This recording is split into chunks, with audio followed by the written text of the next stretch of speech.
Wah, ayo. Amuk-amuk Suramrata, Jayamrata imbang-imbangan aku. Yen perlu kroyoken wong sak negara Mandaraka.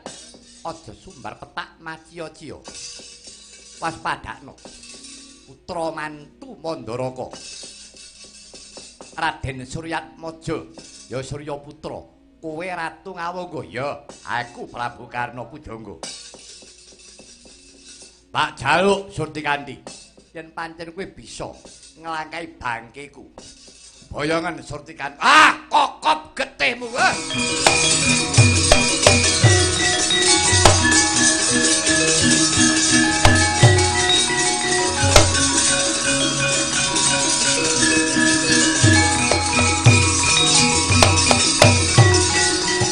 Surtikanti. Wonten dawuh Rama.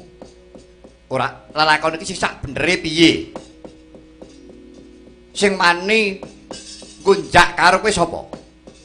Inggih. Putra Paduka pun Permadi. Permadi. Inggih Rama. Mboten Kanjeng Rama mboten. Kakang mbok Surtikanti kula jago. Ora gelem bloko, ora gelem bares. Kula mboten terima menawi Permadi menika dipun tumut-tumutaken. Kula mboten tarima. Panopati, engko dhisik to ah. Piye to kuwi senengamu? Aku ki ndangu Mbak Yu Surtikanti. Bener apa ora? Surtikanti. Kanjeng Rama. Permadi menika wantun manjing wonten patenggan kula Kanjeng Rama. Mboten, kula mboten terima. Pancen wonten salah satunggiling Duratmaka. Mengko dhisik to, mengko dhisik. Banowati mengko dhisik kowe aja matur akeh-akeh. Banowati kowe ngerti apa Banowati? Aku ora terima yen Permadi dielek-elek. Pancen ana maling aguna, sing gonjak karo kowe. Ora watak yen ana maling aguna. Kowe dhewe senengamu sing bebutek banyu bening. Surtikanti. Ah. Ki kepiye to? Ah. Mengko dhisik to dirembuk. Coba kula mboten terima. Banowati. Kanjeng Rama Surtikanti. Sugiem.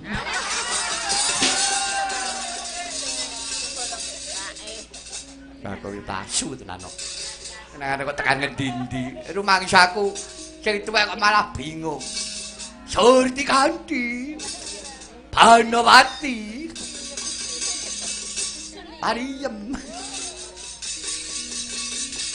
Mangke riyen, kula dipun paringaken matur napa mboten? Ya piye? Sak menika dugi prayogi menika kedah Ndara Permadi ingkang pun timbali. Kedah dipun timbali mriki. Petruk, ndaramu Permadi aturana mriki. Nggih.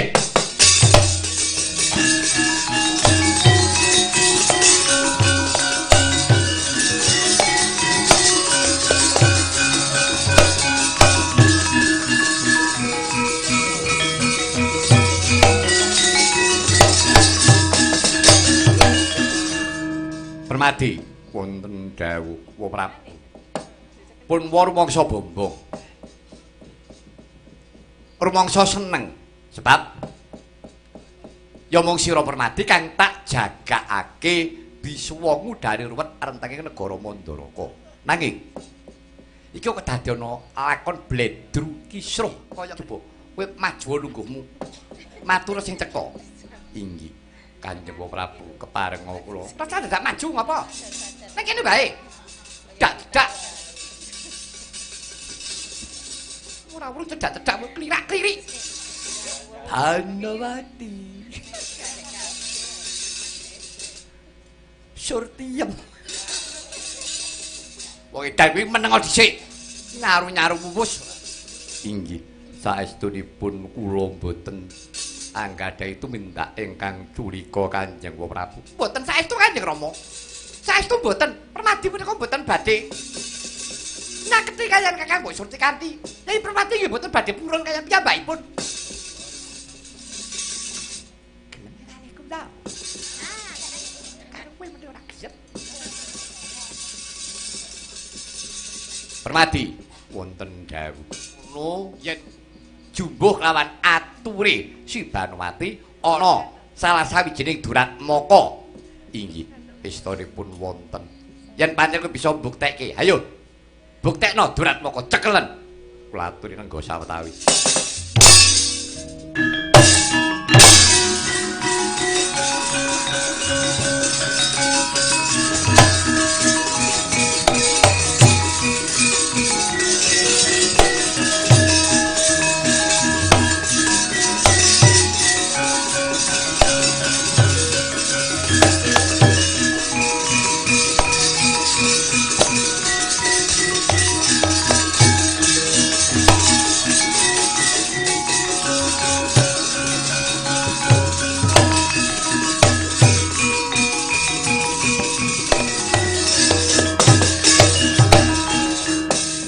Iki Permadi malingi inggih Kanjeng Prabu.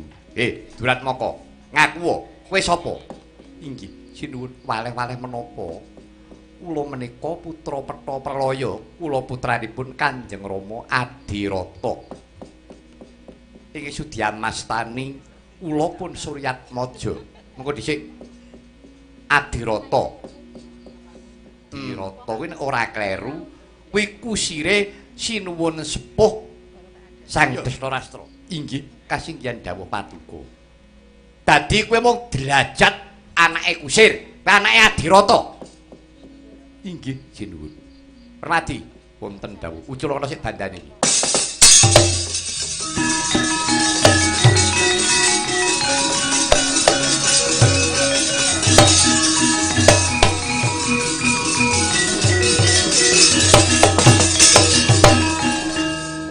Suryatmaja, wonten dawuh sinuwun. Wis mbok pikir. Mbok pitung.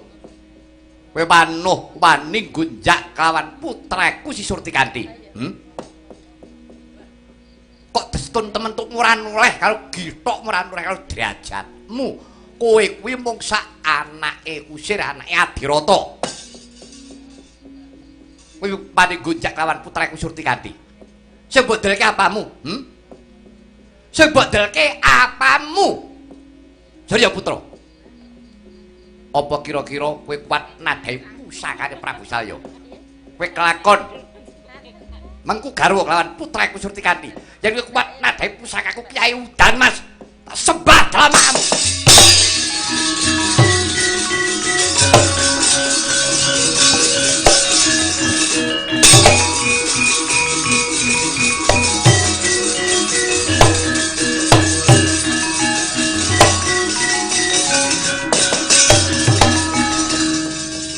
Kanjeng Rama menawi Paduka badhe paring pidana pejah kaliyan Suryatmaja. Rama kula rumiyin panjenengan sirnakaken Rama kula nyuwun pejah rumiyin.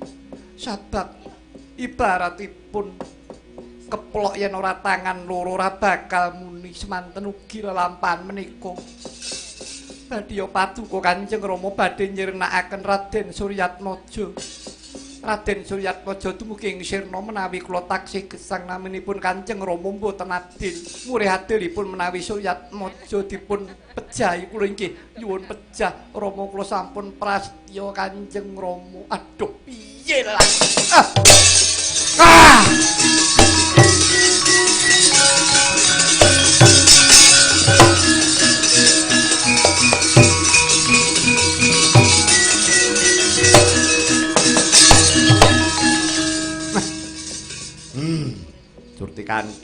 Surtikanti. Ora nyono lalakon kok kaya mengkene iki terus kepiye? Mongko ngerti ya Surtikanti. Kowe kuwi rak wis dipacangake kelawan Kang Raka.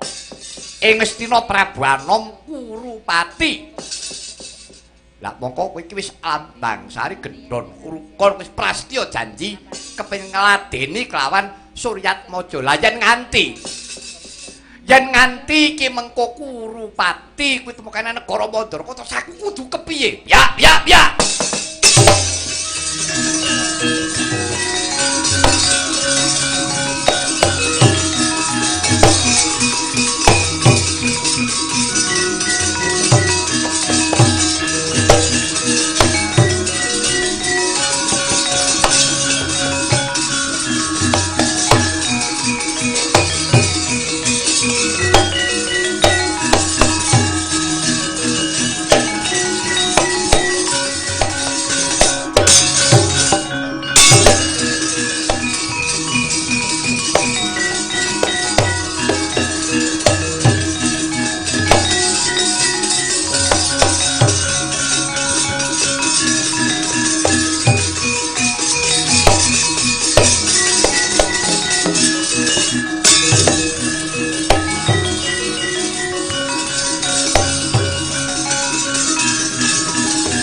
ingkang sowan inggih nggih. Pun bapa sampun nglenggono ing kalepatan menika nggih anak Prabu. Ngaturaken kauningan. Mboten kados-kados ora sing manah kula. Rikala semanten kula nampi panglamaripun anak Prabu Anom Kurupati. Anggen paduka kepengin mengku kelawan ingkang rayipun Surti Kanthi nanging aduh nggih. Pun bapa kapejawana sedaya ndherek. Jebul ingkang rayipun Surti Kanthi menika sampun tresnani lawan setunggiling kadang paduka piyambak menawi boten klentu sebab menika putra Petha Perlaya atmajanipun Sang Adipati Adirata. Kusirata titiyanipun ingkang Rama Sang Adipati Destarastra. Menika pun Suryatmaja keparat kowe Suryatmaja.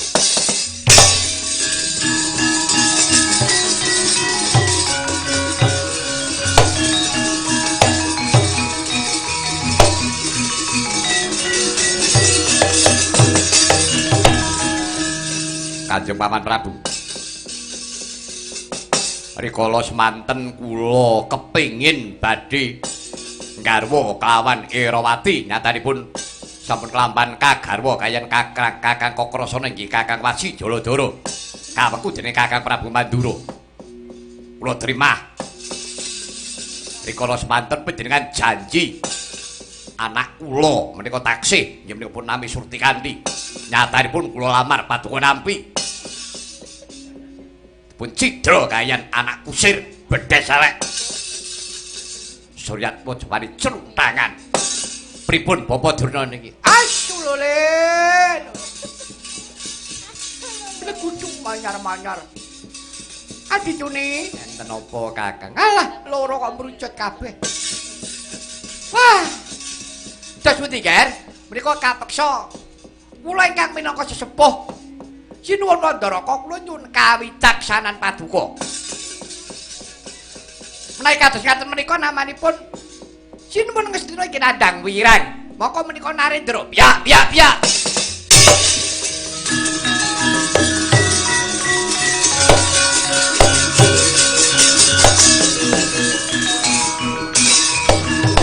Sapa iki? Kula Sinuwun. Sing muni piyak-piyak mau sapa? Kula. Dapur putik muni piyak. Ki karepmu piye? Lho, terus piyak-piyakne kuwi enten daya. Ya pancen bener. Eneng daya, lah dayae sapa? Lah kula. Kula lah nggih, Petro. Lah dapur kuwi dadi kanggo piyak-piyak lho, gawe kaget. Lho, ana Petro apa dudu wong? Napa kula dadi wayang? Lho, padha mawon, ngoten. Aja dibedak-bedake to. Arek ora rukun, ngoten. Anane kula niki matur terus niki jaba geger al kepiye lalakon kaya ngene. Nah, syukur. Wah, piye iki kok ngene iki? Wong edan iki malah meden-medeni eneng apa? Nah, niki wau. Ngalun-alun niki enten Ratu Butasara Amuk. Ngamuk Ratu Ngamoga. Prabu Karna Pujangga. Ingah ngancam kali wong Mandaraka. Ayo, Surti Kanthi ra diwenehake aku. Karangabang Mandaraka. Lalakon kok kaya mengkene. Sampun, samangke katengin mawon, nggih. Anak Prabu Anom Kurupati lan kowe Suryatmaja. Sakmenika ngaten. Menawi jengandika saged ngunduraken Narendra Ngawangga agengipun mejahi Karna Pujangga. Surti Kanthi kula dhawuhaken jengandika anak Mas Kurupati cekap wonten kula.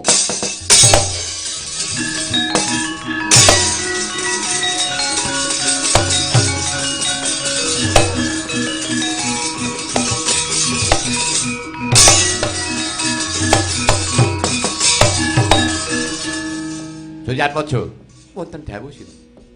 Ora gampang nadyan to Surti Kanthi wis nélakake rasa tresnane marang kowe. Nanging arane ngontran-ontran iki ya dumadi saka Surti Kanthi. Yen pancen kowe tresna karo Surti Kanthi, ayo ora gampang dadi mantune Prabu Salya yen ra ketok jiwa kasatriyanmu. Upamane yen to iki mengko ana kasurane Prabu Anom Kurupati yen dapurmu ora iso ngrampungi gawe Ora susah nyaketi anakku Surtikandi. Nggih, wis taken dawuh Paduka.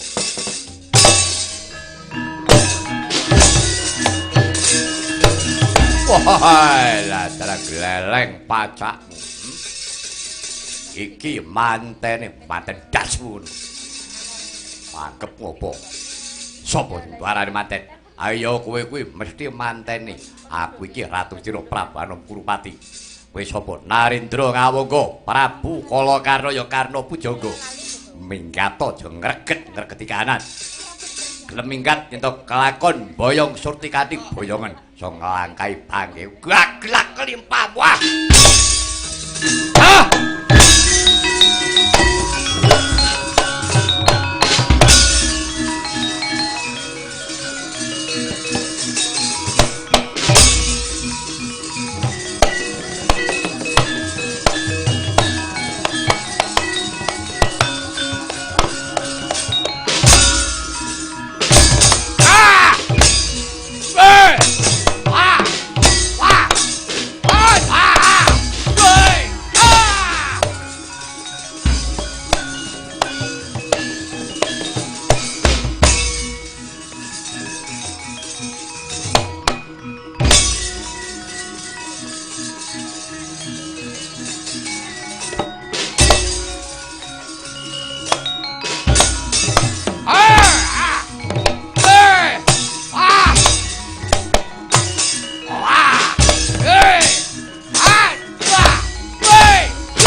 Ayo, amuk Suramrata, Jayamrata imbang-imbangan aku.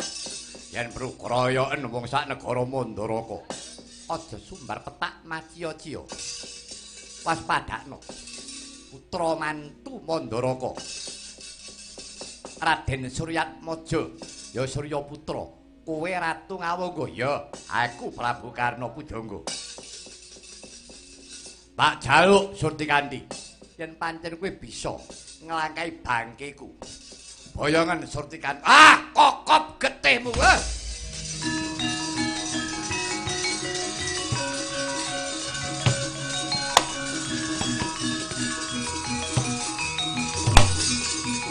Wah.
Gilut janggane Raden Suryatmaja kelawan Narendra Ngawangga Prabu Karna Pujangga risaksana jroning mangkir kathak sigra ngunut curiga wujuding keris peparinganira ingkang rama Sang Bathara Surya ingkang nama Kyai Kaladite kang adapur jalak ampuhe kagila-gila medal saking warangka sigra katamakaken jajan Prabu Kalakarna ludira sumembur pejah kapisanan Sang Prabu Kalakarna mengok jrit ajleh-jeleh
Yayi Surya Putra wonten timbalan iki ngadhawuh sinuwun.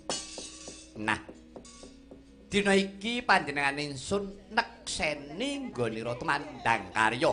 Nanging nyatane sing bisa ngasorake kridane Prabu Kalakarna ora ana liya mung kejaba jeneng sira Yayi Suryatmaja. Lho iki sinuwun. Nah, lalakone Siyadi tanpa beda kaya panjenengan ingsun rikala semana. Ingsun uga bisa nyirnakake Narendra Dwarawati Prabu Yudha Kalakresna. Sira bisa nulat kelawan lekas ingsun mangkono mau. Boyaye mbok menawa yen to Jawata ngeparengake. Dina iki tetepa jeneng sira mapan ana negara Ngawangga lan busanane Prabu Kalakarna. Gonen Yayi.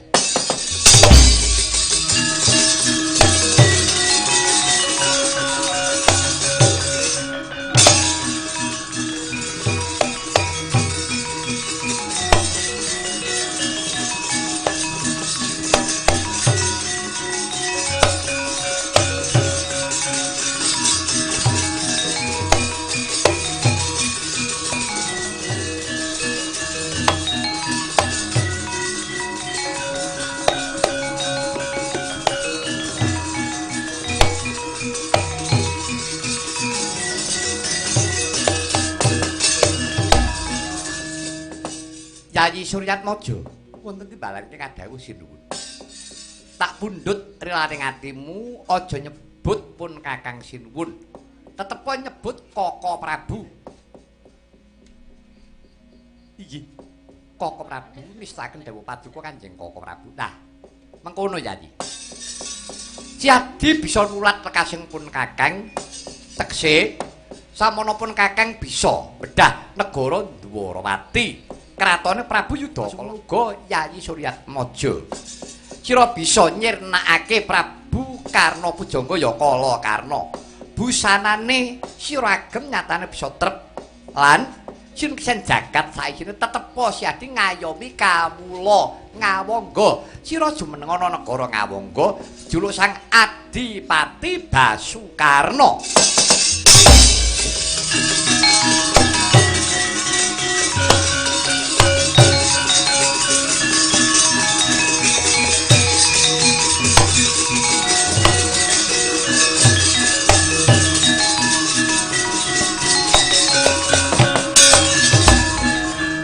Prabu Dwarawati. Iya, kados pundi Yayi? Arening Suryatmaja menika wonten sambetipun kaliyan kula. Dinten menika kula badhe pepanggihan kaliyan Suryatmaja ngaten. Nggih. Koko Prabu klatur semene sawetawis. Nggih, kula semanggaken monggo Yayi sampun ngantos anggadhing raos ewet lawan pakewet merdika kemawon Yayi.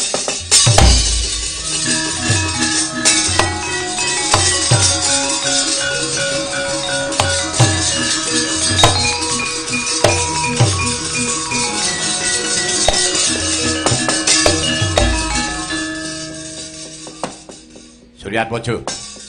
Nggih, kados pundi sinuwun? Ya. Panjenengan ingsun ngakoni marang kadigdayanmu. Lan ingsun uga lega lahir terusing batin ngrilakake surti kanthi dadi garwamu. Nanging dina iki kowe kudu eling yen to surti kanthi kuwi janjane munu pacangane Prabu Kurupati tak rilakake. Dadi apa-apa dina iki Suryatmaja kowe jumeneng ana negara Ngawangga. Manut caritane Ngawangga kuwi biyen kririan negara Ngastina jamane Kanjeng Paman Prabu Pandhu Dewanata. Mula dene kita pundhut rilaning penggalih. Suryatmaja kuwi tetepa dadi kadangku, kadang tuwa, ya kadang werda. Tak sengkake ngaluhur minangka senopati ana ing Ngastina ngembane karo panjenengan ingsun.